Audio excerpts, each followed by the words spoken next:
કલેક્ટરની આવી હાલત છે. કલેક્ટર પોતે ગેંગે ફેંગે એક ખેડૂત પાસે થઈ જાય છે, એટલો જવાબ આપવાની ક્ષમતા પણ આ મોરબીના કલેક્ટર પાસે નથી. તો એ આપવા નથી માંગતા કે એની પાસે નથી નોલેજ, આ એક મૂળ મુદ્દો છે.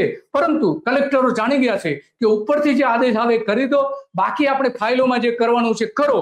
આવા 5 કલેક્ટરો અત્યાર સુધીમાં પકડાયા છે હમણાંના સમયમાં. તો આ 5 કલેક્ટર જે છે, એસકે લાંગાથી લઈને સુરેન્દ્રનગરના 2, સુરતના 1, આવા બધા ગણીએ તો 5 કલેક્ટર થાય છે કે જે ભ્રષ્ટાચારમાં પકડાયા છે.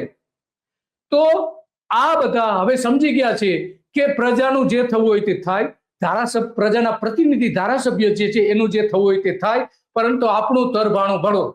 પૈસાની ચારે બાજ લૂંટ ચાલી રહી છે, બેફામ ભ્રષ્ટાચાર થઈ રહ્યો છે.